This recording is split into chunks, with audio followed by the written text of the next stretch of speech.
इंद्रधनुष्य कार्यक्रम ऐकणाऱ्या आमच्या तमाम रसिकांना नमस्कार.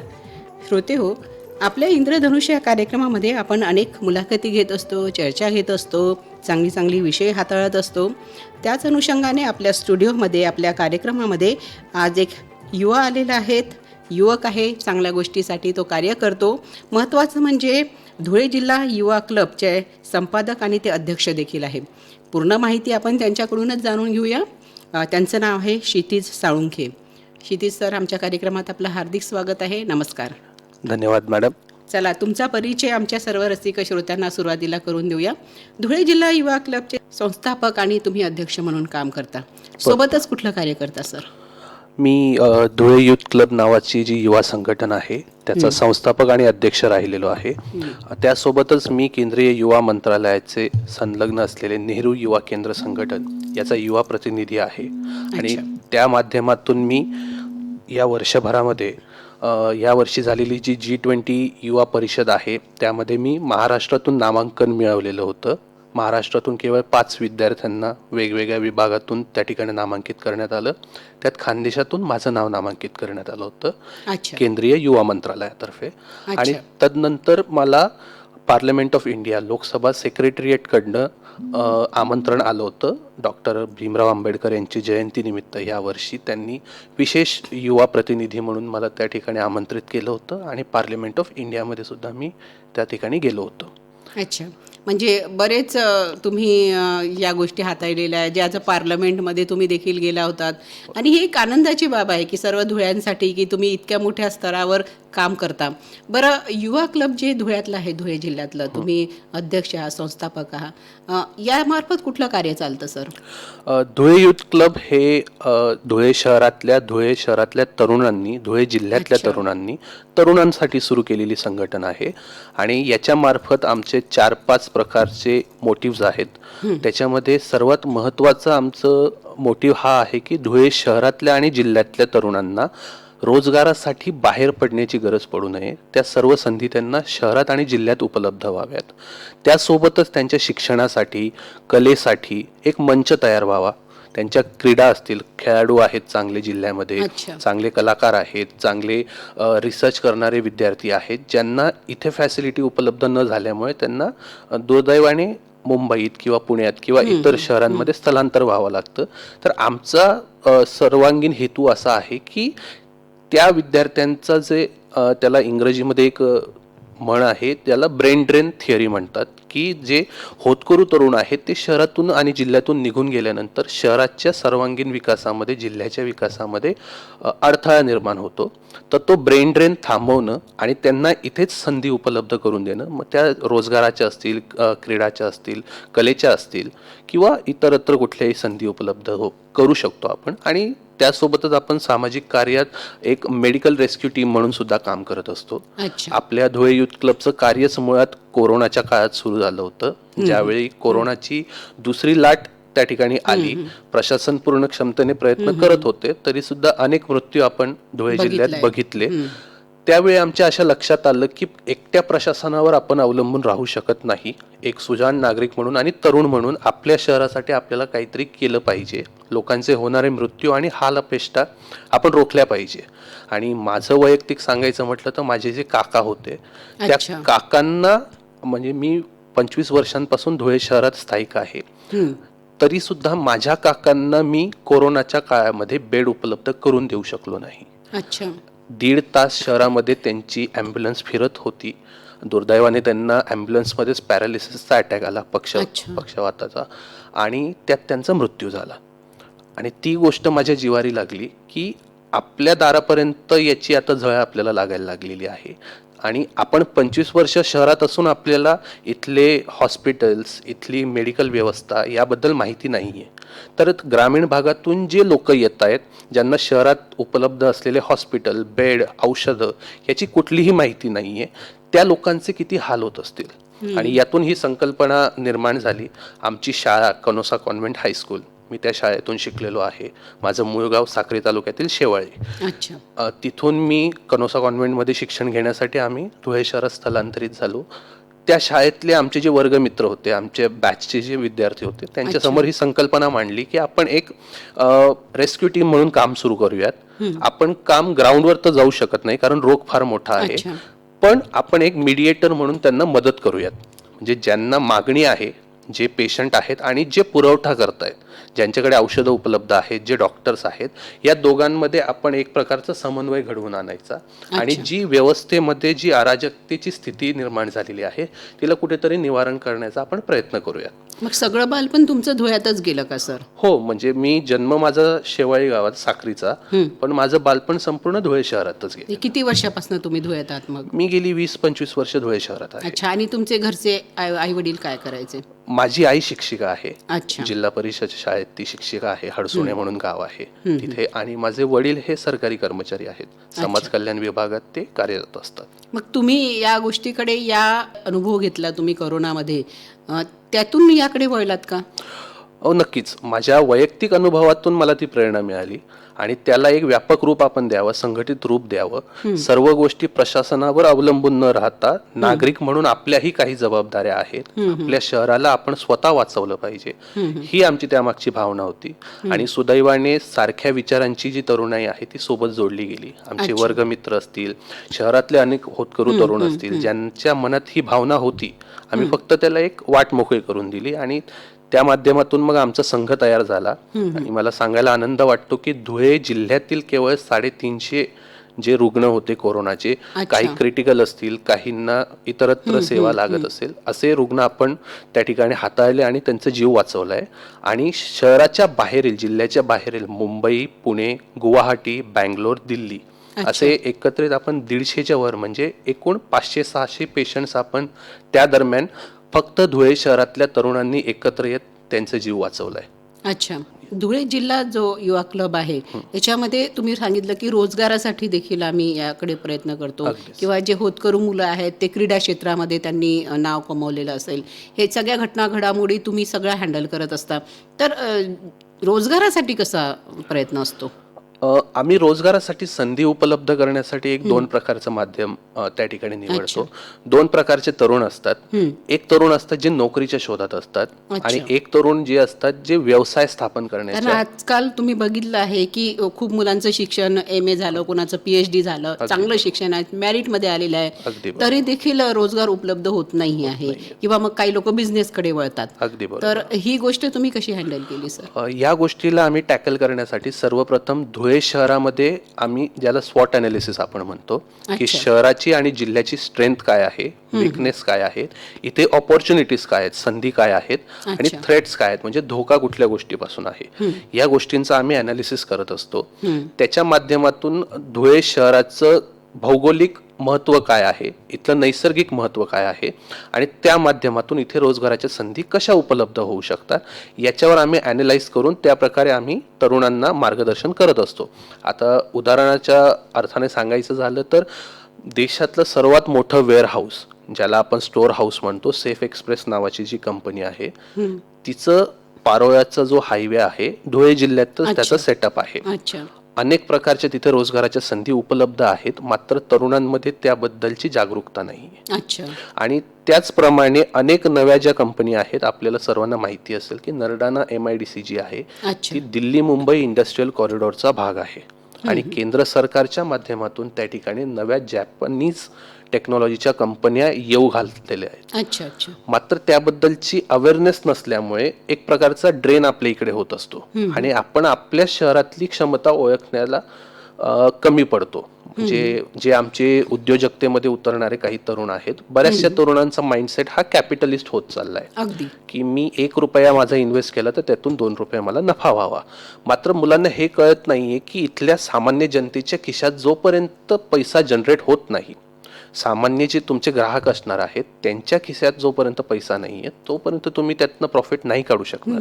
सो एक इंडस्ट्रियलिस्ट अप्रोच तुम्ही शहरासाठी कसा देऊ शकतात, म्हणजे जेणेकरून तुम्ही 2 रुपये ज्यावेळी इन्व्हेस्ट कराल त्यातनं 50 पैसे किमान तुम्ही तुमच्या कर्मचाऱ्याला पगार दिला पाहिजे, जेणेकरून तोच पैसा परत फिरून रेव्हेन्यूच्या माध्यमातून तुमच्या प्रोडक्टच्या विक्रीतून तुम्हाला क्रिएट होईल. ज्याप्रमाणे प्रधानमंत्र्यांनी सर्क्युलर इकॉनॉमी सांगितली आहे की तुम्ही सर्व प्रकारचे तुमच्या इथल्याच लोकल उपलब्ध स्त्रोतातून तुम्ही तुमची इकॉनॉमी चालवता आली पाहिजे, त्या बाबतीत आपण ती कार्य करत असतो तिथे. अच्छा, म्हणजे लोकांना रोजगार देखील उपलब्ध होण्यासाठी बराच प्रयत्न चालतो. 100% त्याची जागरूकता असणं लोकांमध्ये गरजेचं आहे, हे देखील महत्वाचं. अगदीच. बरं, G20 युथ जे समिट होतं, बरोबर. त्यामध्ये तुमचा सहभाग कसा झाला सर?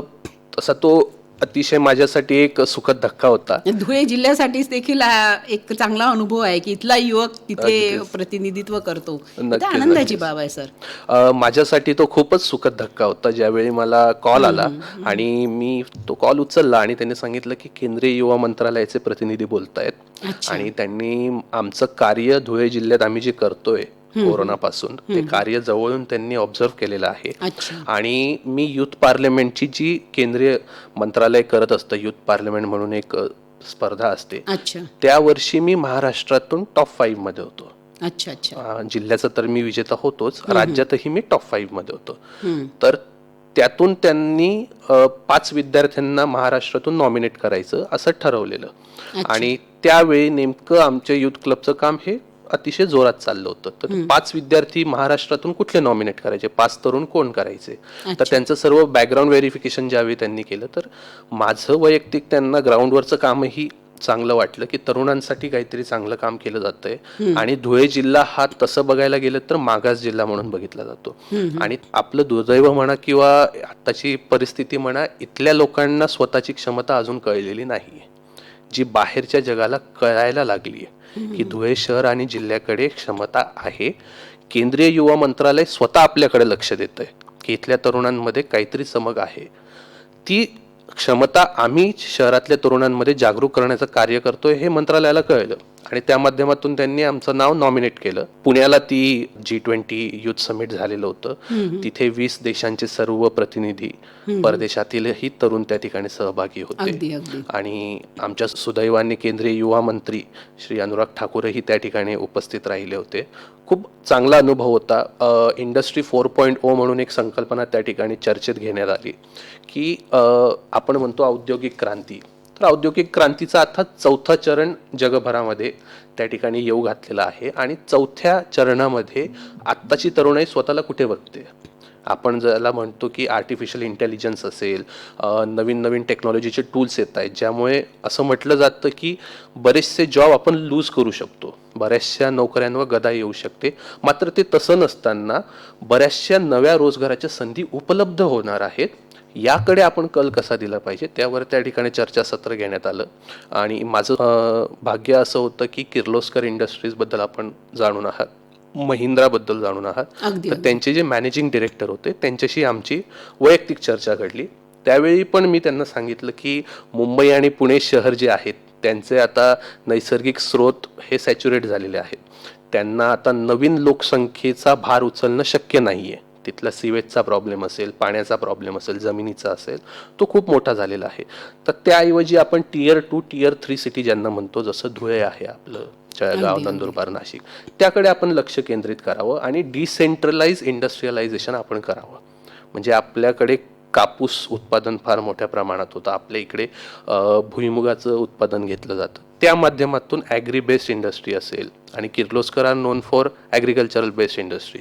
सो आपण तिकडे कधी याल, हा प्रश्न आम्ही त्यांना विचारला होता आणि ऑपॉर्च्युनिटीजही समजून दिल्या होत्या. आम्हाला फक्त हाक द्यावी, आम्ही धुळे शहरासाठी आणि जिल्ह्यासाठी कधीही तत्पर असू. त्यांना संपूर्ण मॅप मी गुगल मॅपवर उघडून दाखवलेला की या नद्या इकडून वाहतात, आपल्याला पाण्याची सोय होऊ शकते, जमीन आमच्याकडे मुबलक उपलब्ध आहे आणि तुमच्या कंपनीतले 50% नाही म्हटले तरी धुळे, नंदुरबार, जळगाव जिल्ह्यातले असणार आहे. म्हणजे मॅनेजमेंटल पोस्ट पासून एक्झिक्युटिव्ह पोस्ट पर्यंत सर्व लोक. सो त्या लोकांनी इथे येऊन या शहरावर भार देण्यापेक्षा आपल्या सोन्यासारखी माणसं सोडून आपली गावं ओसाड करून तिकडे जाण्यापेक्षा त्यांना इथेच जर संधी उपलब्ध झाली, म्हणजे एक उदाहरणाच्या प्रमाणे तुम्हाला सांगायचं झालं मॅडम, जर धुळे जिल्ह्याच्या ठिकाणी एखादा चांगला मोठा प्लांट उपलब्ध झाला, मॅन्युफॅक्चरिंग प्लांट, तर शिंदखेडा, शिरपूर, साक्री, धुळे इथल्या ग्रामीण भागातली सर्व तरुणाई सकाळी 9च्या ठोक्याला इथे कामाला येऊ शकते, संध्याकाळी 6ला आपापल्या गावी ते परत जाऊ शकता. अगदी अगदी. संध्याकाळी त्यांचा परिवार असेल, त्या परिवारातलं एक सोशल इंजिनिअरिंग असेल. आपण जे म्हणतोय की गावाकडे संस्कृती उरलेली नाही किंवा एक गाव ओसाड होत चालली आहेत, आपली माणसं परत येत नाही आहेत, म्हातारे आईवडील खानदेशातले एकटे एकटे इकडे, अनेकांचे तर आईवडील गेले पण ते गावी परत येऊ शकले नाही. तर या गोष्टी सर्व गोष्टींचं मूळ एक आहे की इथे रोजगाराच्या संधी याव्यात आणि ते उद्योगाच्या मार्फतच येऊ शकतात. एकतर शेती आहे आणि दुसरा उद्योग आहे. शेतीला पूरक उद्योग जर निर्माण झाला तर शेतीमध्ये सुद्धा आपण फार मोठ्या प्रमाणात ती वाढ झालेली बघू शकतो. अगदी आपण बघितलंय की धुळेच्या आजूबाजूला जेवढा काही एरिया आहे अजूनही आपल्याकडे चांगली शेती आहे, जागा उपलब्ध आहे. एखादी चांगली इंडस्ट्री जर इथं आली तर मला असं वाटतं की सगळ्या लोकांचा रोजगार चांगला उपलब्ध होईल. म्हणजे जे युवा आता पुण्याकडे जातात किंवा इथून मुंबईला जातात तर त्यांच्यासाठी देखील इथं चांगल्या फॅसिलिटी उपलब्ध होतील. अगदीच अगदीच आणि 100% या उपलब्ध होऊ शकतात. तुम्हाला एक छोटंसं उदाहरण सांगतो. धुळे चाळीसगाव रेल्वे जी अस्तित्वात आहे ती मुळात इंग्रजांनी सुरू यासाठी केली होती की धुळे जिल्हा हा आजही दुधातुपाचा जिल्हा म्हणून ओळखला जातो. दुधाचं डेअरी प्रोडक्शन हे संपूर्ण देशामध्ये सर्वात बेस्ट क्वालिटी धुळे जिल्ह्यात होतं. हे आजही जनमानसात ही रुजलेली भावना आहे आणि ते दूध दिल्लीच्या संसदेत तत्कालीन जी इंग्रजांची होती तिथे आणि मुंबई शहरामध्ये ते दूध पुरवठा व्हावं केवळ यासाठी ही एक्स्ट्रा रेल्वे लाईन बनवली गेली होती. आपण जर रेल्वेचा मॅप बघितला तर ते लाईनीत येत नाही, ती स्पेशल लाईन बनवलेली आहे धुळे चाळीसगाव. तर फक्त दुधाचा पुरवठा व्हावा आणि जुन्या काळाच्या लोकांना जर तुम्ही मुंबईतलं विचारलं तर ते 40 गाव का दूध म्हणायचे.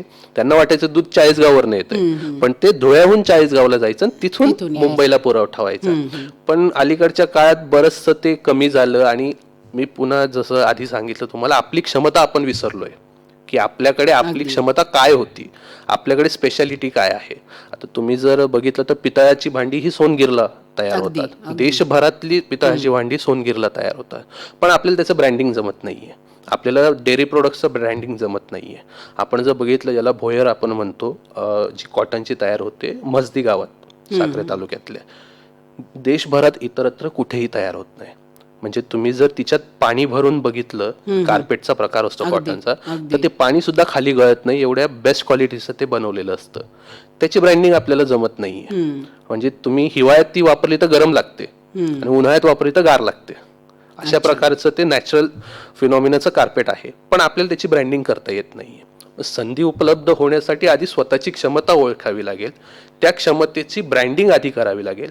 आणि जसं कोकणाने स्वतःच्या हापूसची ब्रँडिंग केली, कोल्हापूरने स्वतःच्या चपलांची ब्रँडिंग केली, ज्याप्रमाणे संत्र्याची ब्रँडिंग नागपूरने केली, तसं धुळ्याला स्वतःच्या डेअरी प्रोडक्ट्सची तरी किमान ब्रँडिंग जमली पाहिजे. ज्याला आपण GI टॅग म्हणतो किंवा इतरत्र काही टॅग्स असतील ते आपल्याला घेता आले तर इथं 100% इतर जगाचंही लक्ष केंद्रित होईल आणि इथे रोजगाराच्या संधीही उपलब्ध होतील. याच्यासाठी तुमचे प्रयत्न चाललेले आहेत? नक्कीच आम्ही त्या. बरं सर, तुम्ही पार्लमेंट इंडियाचे प्रतिनिधी म्हणून हे गेलं, याच्या काही परीक्षा तुम्ही सांगितल्या होत्या की परीक्षा असतात? याच्यासाठी ऍक्च्युली परीक्षा नव्हती, माझं नामांकन करण्यात आलं होतं त्या ठिकाणी आणि मी एक युवा प्रतिनिधी महाराष्ट्राचा म्हणून डॉक्टर भीमराव आंबेडकर यांच्या जयंतीचा कार्यक्रम त्या ठिकाणी केंद्र सरकार आयोजित करत असतं. तर त्या ठिकाणी नेहरू युवा केंद्र संघटन मी जे सांगितलं, जे युवा मंत्रालयाचे संलग्न त्याच्या मंत्रालयाच्या अंतर्गतच कार्य करतं, धुळे जिल्ह्यातही त्याचं कार्यालय आहे. तर त्यांच्या मार्फत मला ती संधी उपलब्ध झाली होती. मी G20 मध्ये जे कार्य केलं होतं, G20 त्या ठिकाणी मला वाटतं लोकसभेचे सचिवही तिथे उपस्थित होते आणि त्यांनी आमचं काम, आमची कळकळ बघितली होती. त्यावेळी मला पुन्हा एकदा सुखद धक्क्याचा कॉल आला की आपल्याला पार्लमेंटलाही बोलवलंय दिल्लीला. अच्छा, तो अनुभव कसा होता सर? म्हणजे ज्यावेळेस तुम्ही तिथं कार्यक्रमाला गेलेत त्यावेळेसचा अनुभव सांगा. अतिशय उत्कृष्ट. म्हणजे आपल्या 7 पिढ्यांचं पारणं फिटावं असं मी ज्यावेळी त्या ठिकाणी बसलो आणि माझ्या सुदैवाने मी ज्या ठिकाणी बसलो होतो त्याच ठिकाणी डॉक्टर आंबेडकर बसायचे. ज्यावेळी संविधानाची चर्चा त्या सदनामध्ये घडली होती पार्लमेंटमध्ये, येस, मी त्याच सीटवर बसलो होतो आणि मला नंतर ते रिअलाइज झालं. मला कोणीतरी सांगितलं की आप जहाँ पे बैठे हो आप महाराष्ट्र से आए हो वहीं पे डॉक्टर आंबेडकर बैठा करते थे. खूप सुखद अनुभव होता. आणि मी ज्यावेळी त्या सर्व प्रांगणाला बघत होतो, पार्लमेंटला बघत होतो, त्यावेळी मला असं वाटलं की जर मी करू शकतो तर कुठलाही तरुण करू शकतो. अगदी. आणि धुळे जिल्हा एक मागासलेला जिल्हा म्हणून म्हटला जातो, पण खूप सारी क्षमता असलेला जिल्हा आहे. आणि धुळे जिल्ह्यातला एक तरुण प्रामाणिकपणे काहीतरी कार्य सुरू करतो, तर त्या कार्याला बघणारी लोक आहेत, त्या कार्यावर लक्ष ठेवून असतात आणि त्या कार्याला नक्कीच तुम्हाला वाव मिळत जातो. तो अनुभव खूप सुख देणारा होता. आणि मी ज्यावेळी बसलेलो, माझे आजोबा शिक्षक होते, माझी आई शिक्षिका आहे, आणि नाही म्हटलं तरी गरिबीच्या यातना आपण सर्वांनीच बघितलेल्या आहेत अगदी, आधीच्या अगदी. पिढीत. सो ते असं होतं की आजोबांनी जे स्वप्न पाहिलं होतं की माझ्या नातवाला मी असा घडवीन की एक दिवस तो प्रतिनिधित्व प्रतिनिधी करेल. म्हणून जाऊ शकेल. आणि अगदी. ते स्वप्न साकार होणं, आई वडिलांच्याही डोळ्यात आनंदाचे अश्रू होते आणि खूप सुखद होता तो अनुभव. अगदी तो अनुभवच एक वेगळा असतो की आपण धुळे जिल्ह्यातून कुठून तरी पार्लमेंटमध्ये जातो आणि सगळं काही गोष्टी हँडल करतो. हा अनुभव म्हणजे खरं असं वर्षानुवर्षे तुमच्या स्मरणात राहील. अगदीच अगदीच, म्हणजे शेवटच्या श्वासापर्यंत हा अनुभव मी माझ्या मनात ठेव. पण याची अपेक्षाही मी करतो की हा शेवटचा नसावा, इथून यापुढे- पुढेही अगदी. पार्लमेंटमध्ये हक्काने जायला मिळावं. अगदी अगदी म्हणजे एक चांगली गोष्ट आहे की आपल्या धुळ्यातला एक तरुण धुळ्यातले प्रश्न घेऊन, म्हणजे धुळ्यातल्या लोकांच्या ज्या काही मनामध्ये लपलेल्या समस्या आहेत, इथं रोजगार पाहिजे, इथं सगळ्या गोष्टी चांगल्या आहेत, परंतु त्या लोकांपर्यंत जात नाही सर. जे काही इंडस्ट्री असेल, तुम्ही सांगितलं की मोठमोठ्या इंडस्ट्रीनी जर इकडे भाग घेतला तर इथच्या बऱ्याच गोष्टी आपण हँडल करू शकतो. तर इथचे प्रश्न कुठेतरी पार्लमेंटमध्ये गेले पाहिजे, तिथं मांडल्या गेले पाहिजे. इथच्या सुविधा आहे असून सुद्धा याकडे लक्ष नाही, हे सुद्धा मांडणी करणं फार महत्वाचं आहे. हे तुमच्या मार्फत तिथं गेलं, ही फार सुखद गोष्ट आहे. अगदीच अगदीच. आणि आम्ही ज्यावेळी गेलेलो तिथले जे सचिव होते, अच्छा. लोकसभेचे सचिव, जे आपल्याला लोकसभा चॅनललाही दिसत असतात ज्यावेळी ती चर्चा हा, करते, अगदी, ते मध्ये अगदी. बसलेले बसलेले असतात. असतात. तर त्यांच्याशी आम्ही 1.5 ते 2 तास चर्चा केली. आम्हाला विशेष वेळ दिलेला कारण आम्ही मंत्रालयाचे प्रतिनिधी होतो. अच्छा. तर आम्हाला ते ज्यावेळी कॉन्फरन्स रूमला घेऊन बसले, त्यांनी आम्हाला सांगितलेलं की तुम्हाला ग्राउंड लेवलला जे इम्प्लिमेंट करायचं आहे त्याचा प्लॅन ऑफ ऍक्शन तुम्ही रेडी करा, अच्छा. आम्ही तुमच्या पाठीशी आहोत. त्यांनी त्यांचा संपर्कही आम्हाला उपलब्ध करून दिला. दिल्लीतून तुम्हाला कुठलीही मदत हवी असेल तर ती तुम्हाला उपलब्ध होणार, याची काळजी आम्ही घेऊ. ते प्रामाणिकपणे ग्राउंड लेवलला इम्प्लिमेंट होईल याची काळजी तुम्ही घ्या. अच्छा. तर मला या गोष्टीचा आनंद आहे की आपण एक प्रकारचं एक रेव्होल्युशन ऍडमिनिस्ट्रेटिव्ह पण बघत आहोत की वरून ते खालपर्यंत ऍडमिनिस्ट्रेशन इम्प्लिमेंट करण्यावर भर देत आहे आणि आमच्यासारख्या तरुणांना दिल्लीत येण्याची संधी उपलब्ध करते की तुम्ही इथे या, centre of power, centre of democracy कशी असते ते अनुभवा आणि तुमच्या ग्राउंड लेवलला जाऊन ते इम्प्लिमेंट करा. म्हणजे G20 मध्ये माझ्यासारख्या तरुणाला संधी देणं ही सुद्धा मोठी गोष्ट आहे, सर. ती सुद्धा मोठी गोष्ट आहे. अगदी. आणि त्या गोष्टीतून आम्ही फार चांगले अनुभव शिकत गेलो. आणि माननीय धुळे लोकसभेचे खासदार डॉक्टर सुभाष भामरे यांनी सुद्धा, मी ज्यावेळी त्यांची भेट घेतली, त्यांना माहिती होतं की मी G20ला गेलोय, पार्लमेंटला गेलो होतो, त्यांनी सुद्धा त्या गोष्टीसाठी सकारात्मक हमी दर्शवली की आमच्या मनात जर काही चांगल्या संकल्पना असतील तेही त्या गोष्टीसाठी चांगल्या प्रकारे सपोर्टिव्ह होते आम्हाला. येत्या काळातही ते असणार आहेत, त्यांनी आश्वासन दिलंच आहे आणि आम्ही त्यांना मागे हटू देणार नाही आहेत त्या आश्वासनावरून. सो चाललाय प्रयत्न आमचा, बघूयात त्यातनं चांगलं अगदी नक्की प्रयत्नाला result. तर यश नक्कीच असतं सर. 100%. महत्वाचं म्हणजे आपल्या धुळेची प्रगती व्हावी, कुठलाही विकास व्हावा, हे देखील फार सगळ्यांच्या मनात आहे की धुळ्याचे रस्ते चांगले झाले पाहिजे, धुळ्यामध्ये काहीतरी रोजगार उपलब्ध झाला पाहिजे, अगदी. हे सगळ्यांनाच वाटतं. पण विकासासाठी काहीतरी प्रयत्न पण झाले पाहिजे आणि ते काय काय प्रॉब्लेम्स आहे वरपर्यंत गेले पाहिजे. यासाठी तुमच्यासारखे जे काही युवक असतात, ज्या विचारांचे असतात, त्यांनी जर असा प्रयत्न चालू ठेवला तर नक्कीच धुळेचा चांगला विकास होईल. 100%. आणि माझं वैयक्तिक मत असं आहे की आपल्या शहरात चांगलं झालं पाहिजे, आपलं शहर पुढे आलं पाहिजे, ही भावना असणं एक गोष्ट असते. कार्य कोण करणार, काम सुरू कोण करणार, कोणाला तरी सुरू करावं लागेल. आणि आम्ही ज्यावेळी हा धुळे युथ क्लब स्थापन केला, माझा वर्गमित्र दीपेश अग्रवाल जो याचा सहसंस्थापक आहे, तो चार्टर्ड अकाउंटंट आहे. अच्छा. आणि आमच्या धुळे युथ क्लबची विशेषता ही आहे की केवळ काहीतरी करायचं म्हणून एकत्र आलेली मुलं नाही आहेत. सर्व होतकरू सुशिक्षित उच्च शिक्षित विद्यार्थी आहेत. कोणी चार्टर्ड अकाउंटंट आहे, कोणी मॅनेजर आहे रिलायन्स सारख्या मोठ्या संस्थेमध्ये, कोणी स्वतःचा बिझनेस म्हणजे शहरातली नामांकित जी बिझनेस एंटिटीज आहेत ते स्वतः सांभाळत आहेत, कोणी इंजिनियर आहे, कोणी सिव्हिल इंजिनियर आहे, कोणी MSCB मध्ये कामाला आहे. ही सर्व तरुण मंडळी ज्यावेळी एकत्र येऊन हे कार्य करते ना, म्हणजे एक शिक्षणाचा प्रभाव आपण जो अगदी, म्हणतो, अगदी. तर ते एक प्रॉपर चॅनलमध्ये चालतं. आणि मला वाटतं की धुळे युथ क्लबचं एवढ्या कमी वेळात, म्हणजे आता 2-3 वर्ष झाली आहे धुळे युथ क्लबला स्थापन होऊन, 3 वर्षात फार चांगल्या प्रकारे जनतेकडनं रिस्पॉन्स जो क्लबला मिळत गेला, त्याचं मला वाटतं की गाभाच यामध्ये आहे की प्रामाणिकपणा राहिला आहे आणि आम्ही काहीतरी करण्याची हिंमत दाखवली आहे की कोणाला तरी करावं लागेल. आपण सुरुवात करूया अगदी आपल्यासोबत. अच्छा, तर आमच्या जाता जाता सगळ्या युवकांना काय सांगाल? युवकांना जाता जाता मला एकाच गोष्टीचं सांगायचं आहे की धुळे जिल्ह्यातले जे युवक ऐकतायत, स्वतःची क्षमता ओळखा, स्वतःच्या आसपास लक्ष ठेवा. शहर कसं बदलतंय, आपला जिल्हा कसा बदलतोय, जग कसं बदलतंय. डबक्यात राहू नका. खूप मोठा समुद्र बाहेर आहे आणि पाण्यात उतरल्याशिवाय तर आपल्याला कळणार नाही. अगदी अगदी पोहता येणार नाही, पोहता ते येणार देखील महत्त्वाचं आहे. 100. तर श्रोते हो, आपल्या धुळे जिल्ह्याची प्रगती व्हावी आणि त्याचा विकास व्हावा असं जर सर्वांना वाटत असेल तर धुळे जिल्हा यूथ क्लब जे कार्य करत आहे आणि त्याचे आपल्याकडे संपादक, अध्यक्ष, संस्थापक आणि अध्यक्ष जे आलेले आहेत, त्यांच्याकडून तुम्हाला बरीच माहिती झालेली असेल. तर काही युवकांना जर मदत हवी असेल किंवा सहकार्य करायची इच्छा असेल तर ते पुढे येऊन तुम्हाला मदत करू शकतात, नक्कीच, सहकार्य देखील नक्कीच. करू शकतात. 100% तर या अपेक्षेने आजची मुलाखत नक्कीच आमच्या सर्व श्रोत्यांना आवडलेली असेल आणि याबद्दल ते पत्रांनी देखील आम्हाला कळवतील अशी अपेक्षा करूया. साळुंखे सर, तुम्ही इथं आलात आणि खूप छान मुलाखत गेली आणि महत्त्वाचं म्हणजे तुम्ही प्रतिनिधित्व केलं G20 समिटचं. हे देखील एक आनंदाची बाब. पुढच्या देखील तुमचं जे काही भविष्य आहे, जे तुम्ही कार्य करणार आहेत आकाशवाणीच्या वतीने, तुम्हाला खूप खूप शुभेच्छा. आणि आज आपण इथेच थांबूया. धन्यवाद. नमस्कार. धन्यवाद. तर जाता जाता पुन्हा एक चांगला सुविचार आपण आपल्या श्रोत्यांना सांगूया.